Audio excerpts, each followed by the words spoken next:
Welcome back to another episode of the Packs What She Said podcast. I'm one of your co-hosts, Maggie Loney, joined as always by Perri Goldstein, recapping the unfortunate Week 2 loss. Packers fall 24-25 to the Atlanta Falcons in the Mercedes-Benz Stadium. Really, really winnable game, Perri, and I think that's why these are always the most frustrating. Not that a blowout loss would have been any better, but when it's tangible and in your hands and you have a 12-point lead and you can feel it, and then it slips away, that gets a little frustrating. But that's what we're here to talk about, right? Is what went wrong, what went right, and how concerned Packers fans should be sitting at 1-1 and still atop the NFC North after 2 weeks. Yeah. I think the rest of the division did them a lot of favors by losing. So thanks. Shout out. It would have been nice to be actually atop by a game.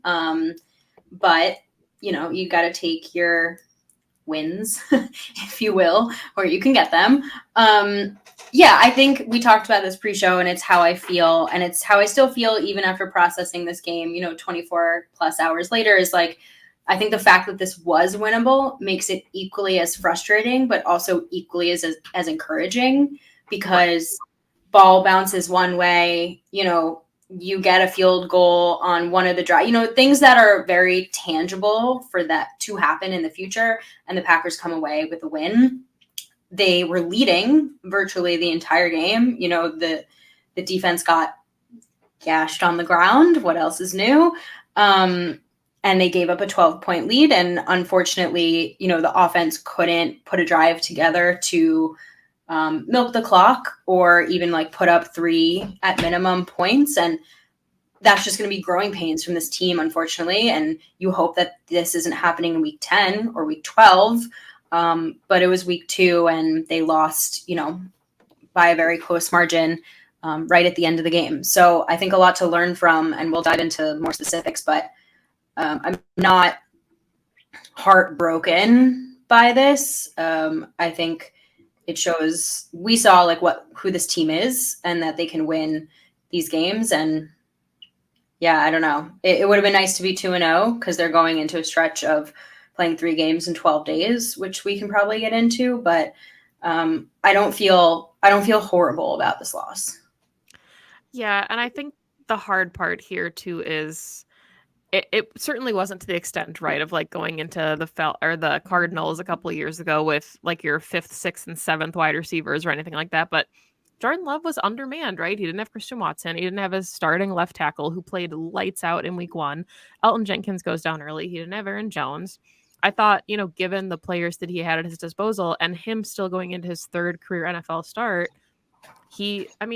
Zach Cruz tweeted it earlier. He still leads the league in passer rating through 2 weeks, which is just, if you had told Packers fans, there's going to be some bumps and bruises, but you're going to start the season 1-1 and Jordan Love is going to look really good, they would have taken that. Anyone would have taken that. And I think, I'm curious your thoughts on this.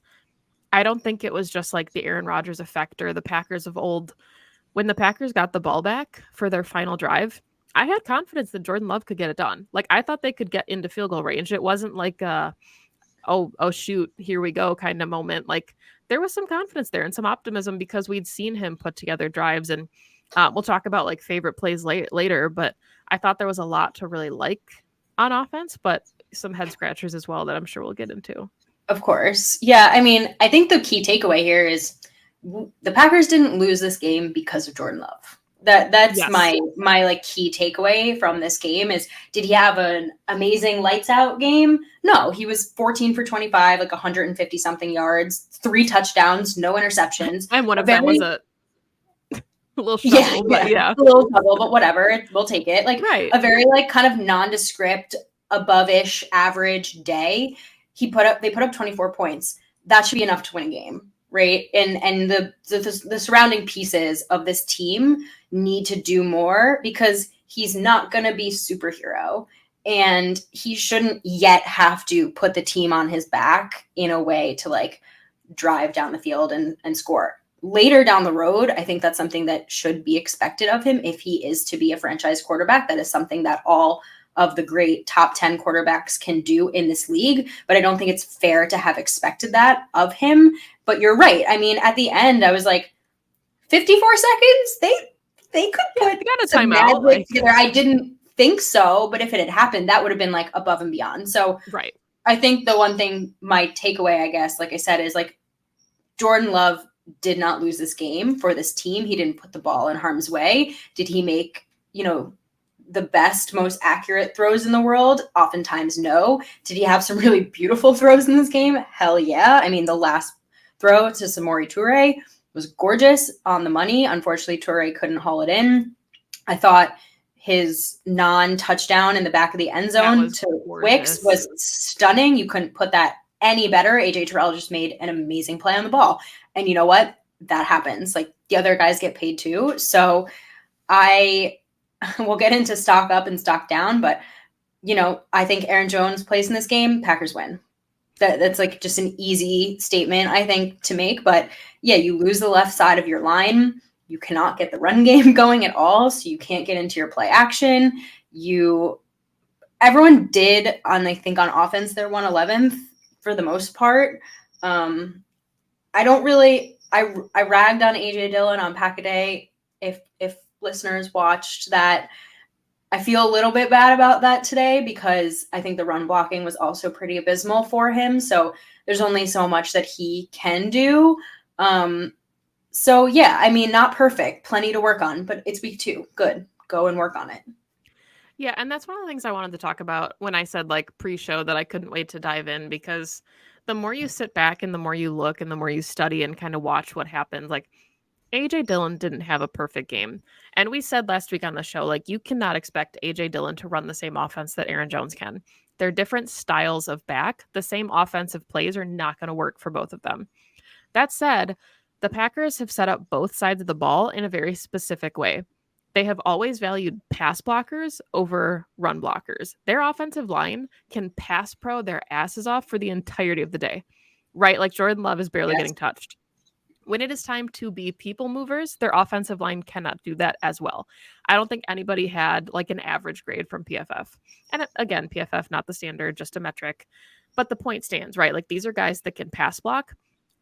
Matt LaFleur's offense, I don't think, is designed to be a run blocking offense, which is why he has so much of that like outside zone, a lot of like shifty movement with his running backs.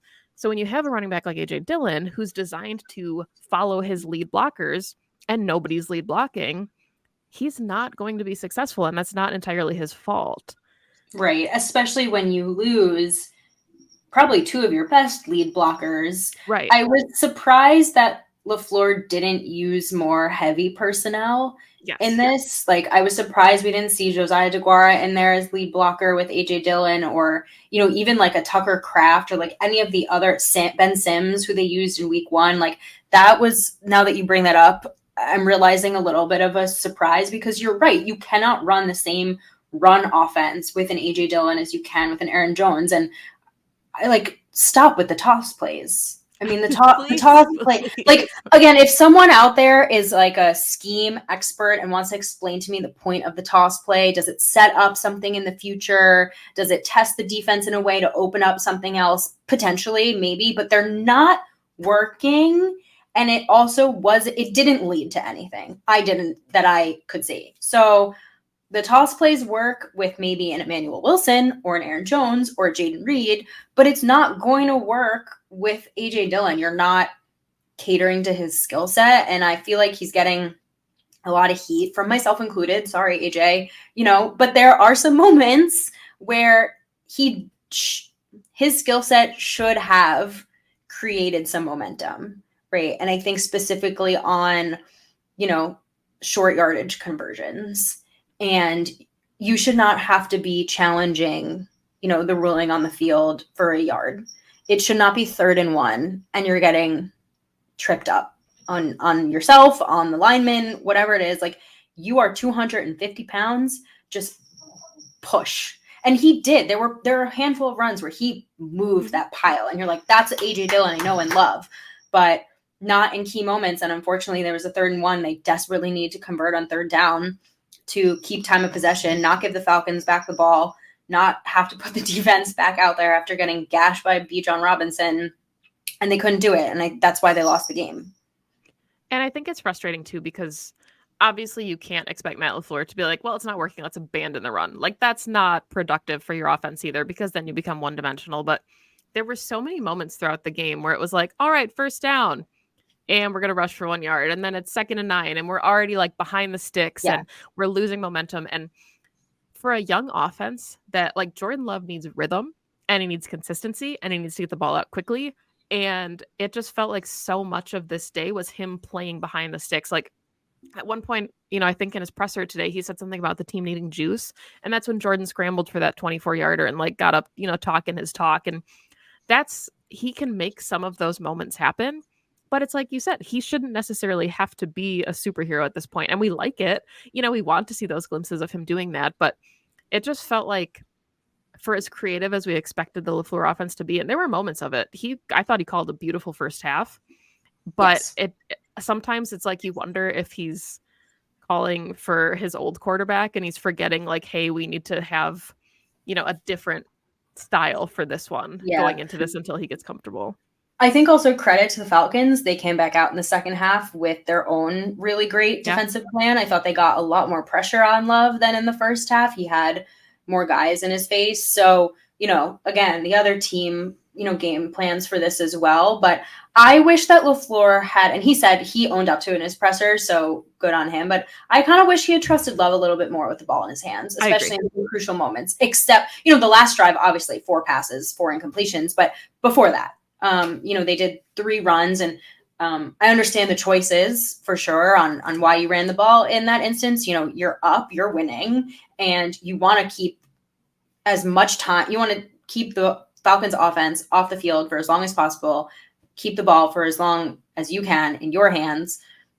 But at the same time, like, your quarterback is completing those. There was that awesome play to Luke Musgrave where he leaked out to the right side, easy first down. Things like that. It doesn't have to be him slinging it down the field. It can be kind of quick, short yardage passes. And he just didn't give the ball to Jordan. And again, like, fair, you know what I mean? Like, this is, we're still trying to determine who can do what, right? Like what each of these players' limits are, I guess, is what I'm saying. We're evaluating that. And so far, I think a lot of the offensive players have shown, like, above and beyond what I was personally expecting out of them, like a lot less bumps maybe than I was expecting. But I hope that in the future, LaFleur will say, you know what, maybe we're going to put the ball in our QB's hands this time. And I think there's something to be said about exploiting your matchups too. And I thought that's what the Falcons were so good at in the second half on offense. Like, there was that crucial 3rd down conversion, and Twitter was just going nuts because Devondre Campbell was playing off man on Bijan, having to cover him on like a quick out. Like, that's not going to happen, right? Or a quick slant. Like, it's just a mismatch from the beginning. And some of those things, like, Matt LaFleur's got burners now. Like, he's got the speed on offense to create some of those mismatches for his own offense. So you want to see him get comfortable and create some of those opportunities too. And again, Aaron Jones wasn't playing. We saw the mismatch last week against TJ Edwards. That's what, good coaches do. And I think Matt LaFleur is an exceptional coach. I just think that there are opportunities, which, again, we said growing pains, young offense. I think we'll see more of that as the game progresses. But not to just completely go on a tangent here, but like opening the game with a flea flicker, I thought that was just so fun. I was like, all right, let's go, Matt LaFleur.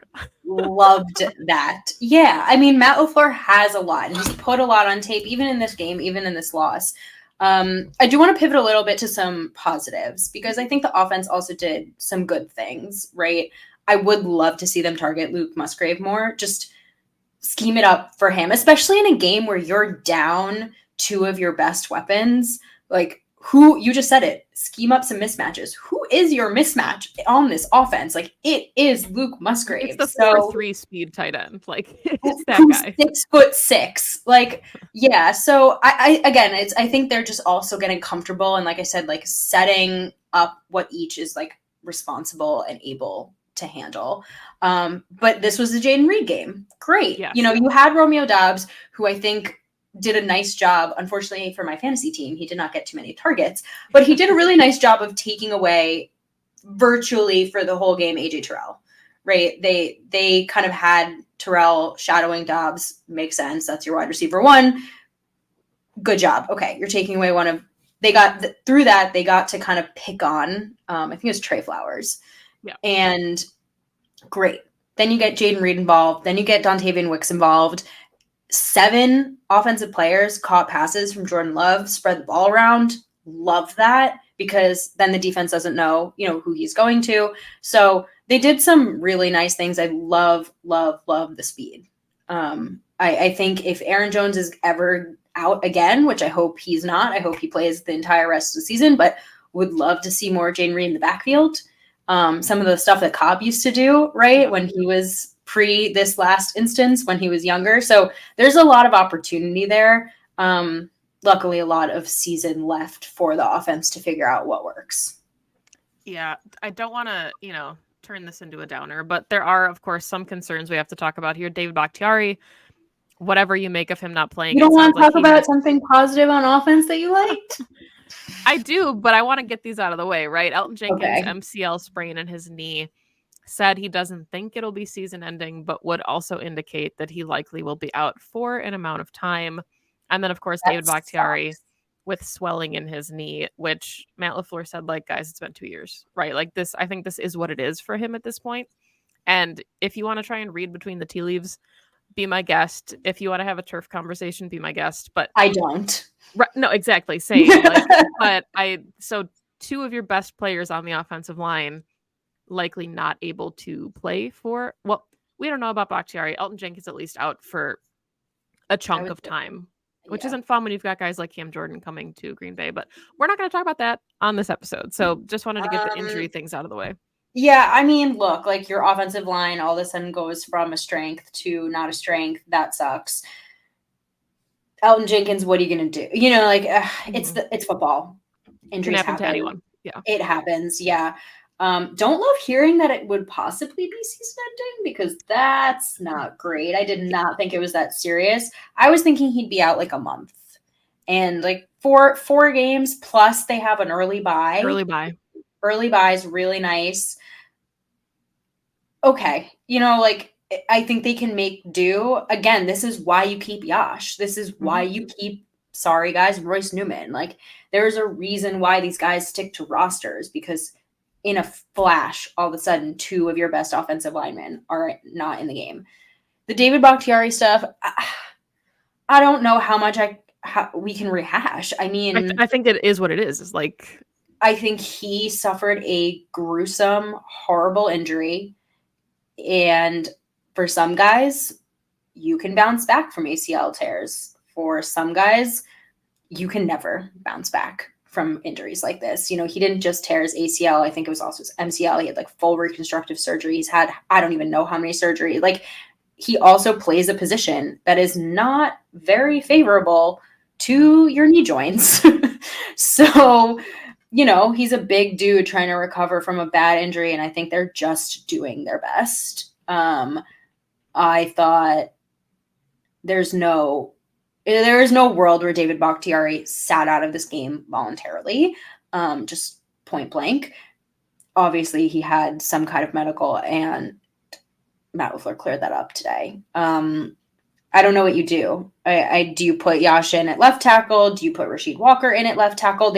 I also hated the rotation. Can we talk about that for a second? I don't like the rotation. Keep it consistent. If you want to bring Rasheed Walker in as your 6th tackle, great, but keep one guy at left tackle at all times. I don't love that process, but they have options. Now this week in practice, they're just going to have to workshop who their best 5 is. Yeah, and I mean, I think that's where the conversation gets really tricky, is because Rasheed Walker had a really nice camp, but then you put him in game action and he struggled. So they brought in Yash and Rasheed became the 6th man. Do you consider moving a Zach Tom, who won the starting right tackle spot? He's locked that down. Would you consider shifting him? There's a lot of pieces.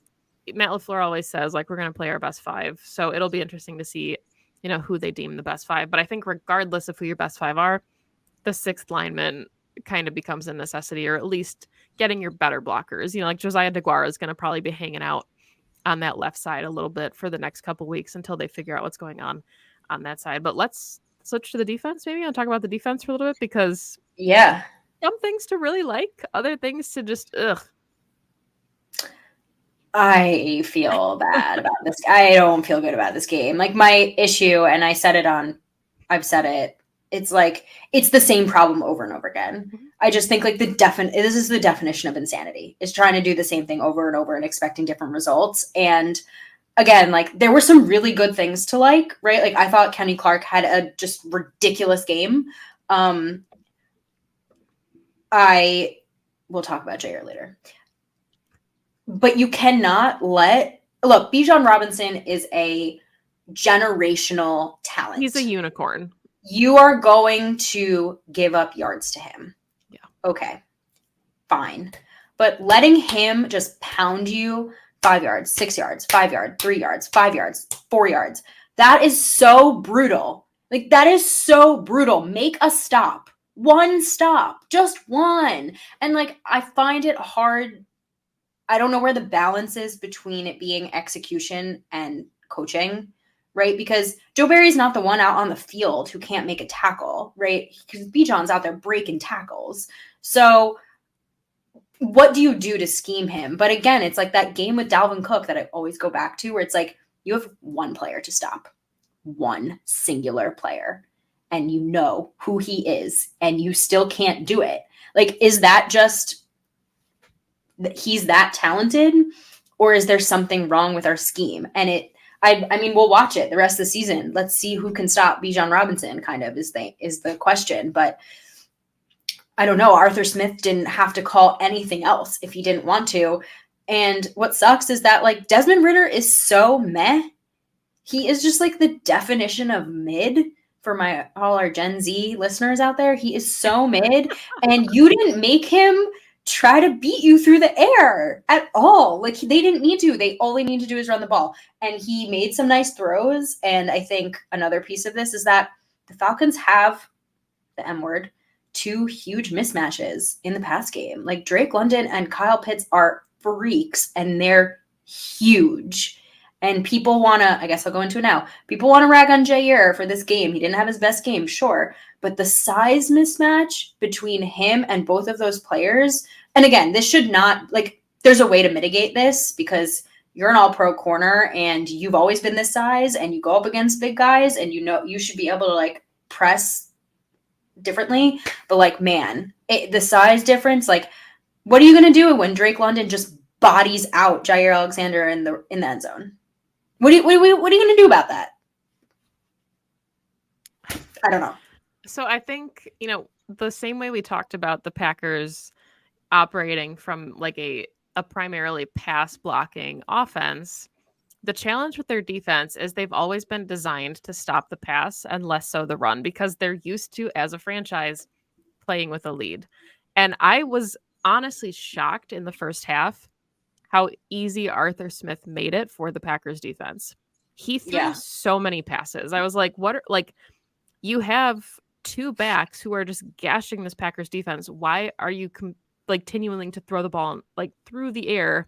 And, I said it on the 6-pack, like at some point to evaluate Desmond Ridder, you're going to need to let him sling it. So Arthur Smith let him sling it a little bit, but that's what got so frustrating is there were so many opportunities for turnovers. I had said on the show last week, like somebody's going to jump a route and house it because all he wants to throw are screens. And when those opportunities come to you, they weren't able to capitalize on it. And again, like everybody has a down game, whatever, they're going to beat themselves up about it enough. But something has got to give when you have a defense that's built to play with a lead or designed to defend the pass, then you have to do one of those things well, right? Like 211 yards on the ground is just inexcusable. And I understand that there was like a 36-minute differential to 24 minutes. This was a gas defense. They were on the field for 12 or, time of possession was just completely lopsided. Like that'll happen. The defensive line, I tweeted, deserved an entire game ball for that goal line stand that they had where they made the Falcons kick a field goal. There were like shining moments where the defense looked fantastic, but it just, at this point you have to wonder, like, is it operation? Is it guys getting in bad position? Because we continue to see the same things over and over again. And it's just, it doesn't make sense. It wasn't complimentary football. And I think that's the other issue is like you talk about just a spiral in the fourth quarter. And it's like the defense, like you said, so tired. They had been trying to stop Bijan Robinson for 80 yards. They can't. Or they do, and they kick a field goal, but they still drove the length of the field. And then the offense goes 3 and out. And that's you take not like cool. 12 seconds off the clock. Like, Literally. what does that do? Exactly. And so the defense like, well, it's a meme. Well, here we go again. And it's just like, but my one thing I will say is this defense is filled. This team, the vet presence on this team is heavy on the defense. Yeah. Right. And so I think it's fair to have higher expectations of the guys on that side of the ball, because this is not growing pains anymore. This is year 3 with your defensive coordinator. This is year 3 together. And sure, they have some young guys out, on the line, Devontae Wyatt, Colby Wooden, LVN, et cetera, et cetera. But like your base of this defense is not just vets, but like all Pro Bowl guys. They need to be able to win this game for you. Like that side of the ball needed to do better. It was just an all around like poor effort in the fourth quarter. I get you're tired, but you play football. Pick up your stamina. I think losing LVN didn't help at all. Especially, I think he plays both pass and the run, right? And that doesn't help because that's one less guy that's rotating in. You don't get to pass rush, which is this defense, like you said, this defense is built to stop the pass, and their front is all about pressure. And you can't really do that when all they're doing is running the ball. And I think they got good pressure on Desmond Ridder, but he also was able to make some plays with his legs, and he was able to get the ball out, last second for some big completions. And again, just like kudos to the other team. I'm just like really disappointed by, I think, the vets on that side of the ball. You expect better. And I mean, the same way you talked about it already with like the Dalvin Cook game, and you knew Robinson was going to be the guy. So if your strength as a defense is your pass defense and your corners like to play press man, you make a young quarterback beat you with his arm, because you can generate pressure. I understand the size mismatch here as well. Like, you have to understand that the wide receivers are also going to get their opportunities. But for every opportunity that this young offense had with these huge wide receivers, there was a ball in someone's chest that the defense dropped. Like, there were plenty of opportunities to capitalize on young offense growing pains, the same way that Jordan Love got lucky with a couple balls that the Falcons didn't pick. So if you're not going to lean on your strength, and you're not going to mitigate, the one gigantic risk that you have in front of you, then what is what is the identity of the defense? And I think that's what we're still trying to figure out. And we've continued to try to figure that out. And week 1, we thought we knew. And again, it was week 1 against a really bad Bears offense. The Bears. Right. Yeah. Like it Who gets a game ball, Perri? Let's talk about something else. Who gets a game ball? Jaden Reed?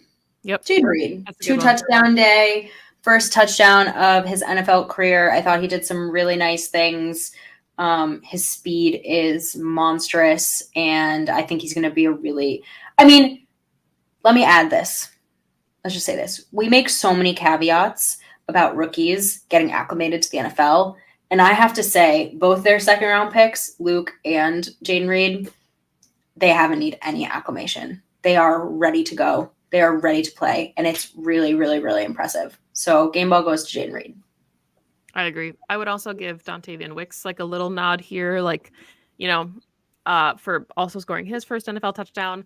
This rookie class just has the potential to be like one of the most incredible Packers draft classes in a really long time. Carl Brooks, Colby Wooden always getting pressure. Obviously, Lucas Van Ness. It feels like we don't talk about him because he's just being outshined as a first-round pick who still got his first career sack last week. But like, the fact that we're talking about other players over the first-round pick just shows you kind of the depth of talent there. And then I think still, like, Kenny Clark, Devontae Wyatt, TJ Slayton, they were, like, just people movers the first half of the game. And unfortunately, sometimes you gas out. But I would still say that their effort at least earned them game balls because they dominated originally. Yeah, they did. Kenny, man. Oh my God. I had a prediction on Pack Day that this is going to be Kenny Clark's first All-Pro season. I feel really good about it. I like it. All right, stock up. Aaron Jones, baby. Aaron Jones, your stock is, I didn't think it could be higher, but it's high. This team needs you. This offense, with and without him, is night and day. I think we need to like put him in some cryogenic therapy, like freeze him. I don't know. He can't age. He can never leave. I want to talk about this just really quickly. I know this episode's kind of running long, but I was on Pack-A-Day Live with Andy and Dusty on Wednesday. And we talked about Aaron Jones is who he is, and he's so dynamic and so explosive because he's never had to necessarily be the bell cow of the offense. Like, he's not an Ezekiel Elliott who you burn into the ground after their rookie contract because you're giving him like 40 touches a game. Like, what makes him so valuable and so explosive is that he's kind of always fresh. Like, we're always saying, like, give Aaron Jones the ball more. But every time he touches the ball, it's a big play opportunity. So, like, if he just wants to take like 20 snaps a game and play until he's 42, I think that's the move going forward for the Packers, is to just keep him fresh, keep his legs fresh. And yeah. All right. Who's your stock up? I think the defensive line still, it was the game balls, but like Rashawn Gary, I think stock up, obviously. You can tell he's getting healthier and healthier, and he's just like wreaking havoc when he's in the game. Kenny Clark, I like your prediction about an all-pro season. Devontae Wyatt continues to just look like a man among boys, which is exactly what you want from him. It sucks that he dropped 2 almost interceptions, but I think Quay Walker also probably has his stock going up. Like, It didn't seem like it could get much higher after last week when he housed a pick and took it to the end zone, but he's just playing with such instinct, and the game looks like it's coming so much faster to him, and he's already a fast player, but his read of the offense, I think the Packers got a really good one at inside linebacker, which is something that we haven't been able to say in a while. Yeah, I agree with you. Actually, he would have been my one on defense. It just looks like he is a lot more comfortable out there. He just like really knows what's going on. He was everywhere in this game, tackling machine. He's going to get another interception. For sure. Hopefully against Derek Carr. Stock down. This is a tough one because this just felt like an all around like loss. Like I can't, and I don't want to pick AJ Dillon again. Even though Offensive line, stock down. Yeah, offensive line, fine, stock down because of injuries. There we go. Let's say run blocking, stock down.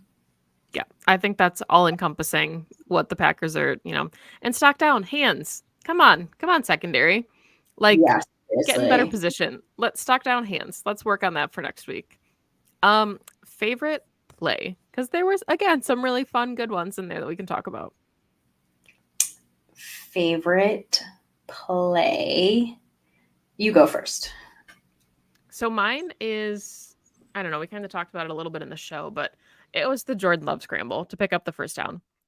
And because he has always just seemed so poised and so calm and so cool under pressure that the offense needed a little bit of juice, and he picked it up with his legs, and he got up like, talking his talk a little bit, like posturized a little bit. And I was like, okay, like this is the kind of like, little fire that you want to see from your quarterback. And I really appreciated that because he's just been so calm, cool, and collected that I was like, all right, Jordan, like go talk your talk. You picked up that first down, and it's cool to see what he does with his legs because he's been largely a pocket passer. So yeah, nice to see that he's got some wheels.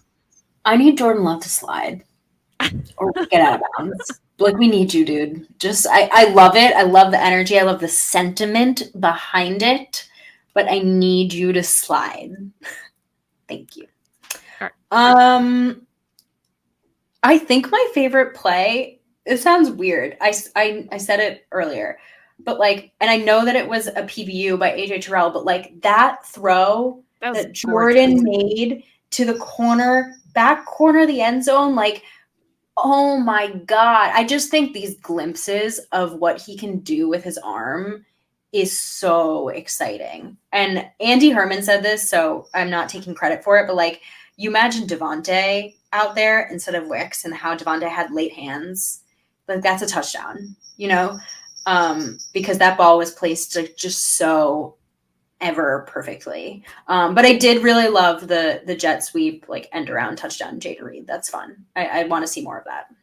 Really, really quickly, because again, we're going kind of long here. I Who just want your cares? thoughts on the decision. You know, the Packers obviously they draw the PI the first play of the game.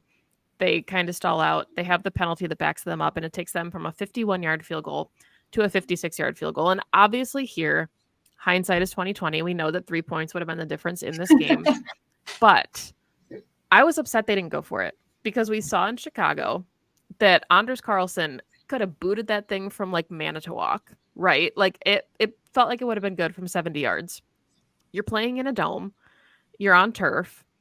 What do you think the logic was? He's a rookie kicker. He clearly has the leg to do it. Do you think it was not wanting to put the pressure on him, not wanting to back your defense up? If, you know, they know they're going up against a high-powered offense and a guy like Robinson, like I just thought that was a head scratcher. It felt like it killed all of the momentum that they had from getting that huge shot play PI and stalled out. Okay, I have a few thoughts on this. One is, I mean, next time keep it a 51-yarder and don't have Right. like Don't weird fuck ass it up. clock management. So there's that. That's 2 games in a row now. Maddie, fix that. Second being, it was just really early in the game. I think that if it's later in the game, you want the points, like you want to go for it. But like that early in the game, do you really want to give potentially the Falcons really good field position? And then, you know, let's say they go down and score a touchdown off that, and all of a sudden you're 7-0 and you're playing from behind, like right off the bat. Like I kind of get it. I do hear you in that, like Carlson could potentially make that, and you're in a dome, you don't have weather, et cetera, et cetera. But again, like I think it's early and we don't know the ceiling yet for these players. And so you're going to be in that moment in the time frame of the game, maybe a little bit more conservative, because why put your guys behind the 8 ball that early? Yeah, I think that's absolutely fair. Any final thoughts before we wrap up the show and, of course, come back in a couple days to talk about the Saints, who are playing right now as we record this? They are. I know. I think it is still 0-0. Yeah. I think that, again, I'll reiterate what I said at the top of the show. Like, this was a really winnable game, and this team was leading for 3 quarters, and this is just going to be part of this season. I think you want to have your guys step up in these like key moments to keep the lead. But I mean, really, like they led this game until that final game-winning field goal. And so the glimpses show that this team is trending in the right direction. And it's just like football is a game of inches. Football is a game of bounce one way, they win, bounce the other way, the other team wins. And that's just felt like what the outcome of this game was. So it's frustrating. They should be 2-0, but I feel good about where this team is going. I feel good about them winning more games, and I think there are going to be more one-score games. They do come out on top of late as the season goes on. So 1-1 from a start on the road. They're going home. They're going to want to be 2-1. They're going to want to win their big their home opener because we'll be in attendance, so they better win. So I still feel like they're trending in the right direction. Yeah, I think what I kind of like, what my takeaway was from this game is that we had said going into the season, this is a Packers team that is a 10-7 team on paper, but has the potential to be 7-10 with growing pains. And whatever the outcome is, you know, like we said, like playoffs are a pipe dream. They're possible because you're in a weakened NFC North. But most of this year, all the Packers care about is finding out if Jordan Love is good. And through 2 games, they're getting a pretty good glimpse at who he is and if he's going to be good. And they're getting a pretty good look at Romeo Doubs and Jaden Reed and Dontavian Wicks and Luke Musgrave. And there's a lot to really be excited about for young guys that are going to be your core nucleus for a long time. Like your vet in the wide receiver room is in year 2 of his contract. You don't have to make big financial decisions for these guys for like 3 or 4 years. Like let them ball as a collective unit. And I think this team is going to win more games than they lose this season. And I don't think it's just like optimistically saying that. I think this is a good football team, but we always said that the metric, the evaluation of this season was to see who you have and who you want to keep. Yes. And you're reaching for next year. Yeah. And if you happen to make the playoffs and have like a really good season this year, that's the cherry on top. And I think being 2-0 would probably obviously be the cherry right now, but being 1-1 with a really good glimpse at who this football team is and knowing that there's like a lot of really cool things on the horizon, you take it. It's a young team. There's growing pains, but there's a lot more to be optimistic about than pessimistic about, I think. I totally agree with you. Well said. Thank you. We'll be back later this week with our Saints preview. Follow us on Twitter at Pax What She Said Podcast, PWSS Podcast. We are now on YouTube. If that's how you're watching this, welcome. Pax What She Said on YouTube. Subscribe. You can get the video version. So all of our weird facial expressions, the way I overly talk with my hands, all very exciting and fun. Go and download us there, if not audio on all of your streaming platforms. This has been fun, therapeutic, but now we look ahead to week 3. Maggie, I get to see you in person this weekend. I'm so excited to be in the great state of Wisconsin. I need a Hinterland cherry wheat ASAP. Follow Maggie on Twitter at Maggie J. Loney. Follow me on Twitter at Perri_Goldstein. Like I said, follow the podcast, Pax What She Said. Thank you all for listening to this a little bit long show, but I hope you feel better about the loss afterwards. And as always, win, lose, or tie, go Pack, go. Go Pack, go.